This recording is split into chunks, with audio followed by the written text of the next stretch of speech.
Нийслэлийн засаг даргын захирамжийн дагуу эрүүл иргэн аяныг өрнүүлж буй талаар бид өмнө нь мэдээлсэн.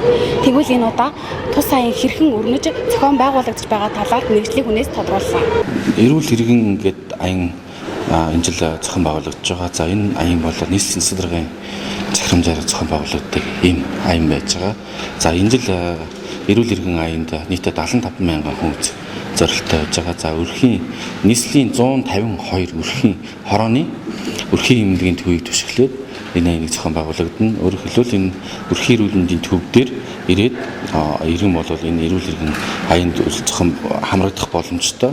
За энэ дээр төрөлцсөн нарийн мэргэжлийн эмчнэрийн үзлэг тэгээд нарийн мэргэжлийн эмчнэрийн юугаар тийм багц шинжилгээнүүд хийгдэх яхаа зүрхний бичлэг за бусад төрлийн эрдэнэтгийн юм бус төрлийн явуулын үзлэг шинжилгээ онцлогооны юм цогц зүйрийн юм хийгдэн. За энэ төрлөөр мөн төрөлцсөн нарийн мэргэжлийн эмчнэрийн үзлэг нь бол хүүхэд, эмэгтэйчүүд, ахмад, доторч их хамаар хоолой, хавдар, сүрээ, дохилын зам гээд бүх чиглэлээр үзлэг эмчилгээ хийгдэхээр давуу талтай. За энэ шинжилгээнд бол одоо үзлэг онцлогоонд бол ерөөдөө одоо тухайн хороон дээр зохион байгуулагдаж байгаа үед нь бас идэвхтэй хамрагдах ийм боломжтой байгаа.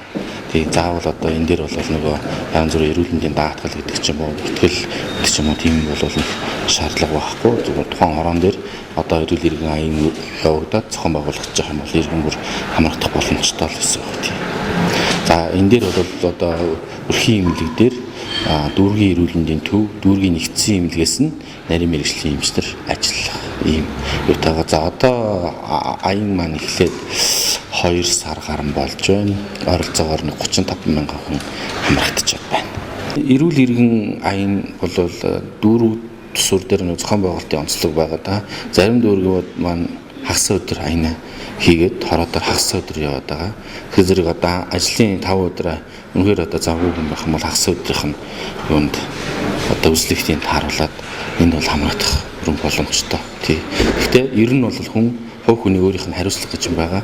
Тэр хувь хүний эрүүл мэндийн төлөө хувь хүн өөрөө л санаатай ажиллах ёстой шүү дээ. Тийм учраас тэр тодорхой хэмжээгээр ажил амьдралаа зохицуулаад ажлын өдрүүд ч гэсэн тэр бол хамрагдах боломжтой бол.